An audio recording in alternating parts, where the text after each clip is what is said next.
Ramai dihujat setelah dilamar Julian Jacob, Miriam Eka bereaksi, "Saya tidak perlu menjelaskan. Baru juga lamaran, hubungannya dengan Julian Jacob jadi sasaran hujatan netizen." Miriam Eka langsung beri tanggapan. Penyanyi Julian Jacob baru saja melamar kekasihnya, Miriam Eka.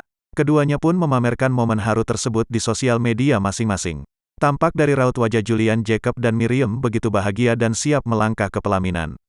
Namun di tengah kebahagiaan itu, tak sedikit yang berkomentar miring mengenai hubungan mereka.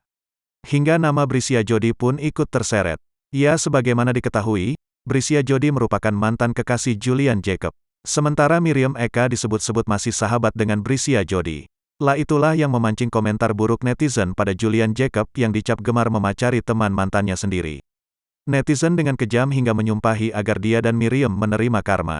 Miriam Eka pun akhirnya menanggapi hujatan terkait hubungannya dengan Julian Jacob tersebut. Lewat Instastory, Miriam Eka memposting sebuah tulisan bijak dari Twitter. "Orang kalau beopini ngeri-ngeri ya. Jauh dari fakta tapi mengucapkannya seolah tahu pasti kebenarannya. Padahal salah sama sekali," bunyi tulisan tersebut. Miriam Eka tampaknya enggan memikirkan komentar buruk netizen terhadap hubungannya dengan Julian Jacob. Sebab menurutnya, orang hanya akan peduli dengan pendapat mereka sendiri meski ditunjukkan kebenarannya. "Tapi saya tidak perlu menjelaskan apapun. Karena orang hanya mengerti dari tingkat persepsi mereka," balas Miriam Eka.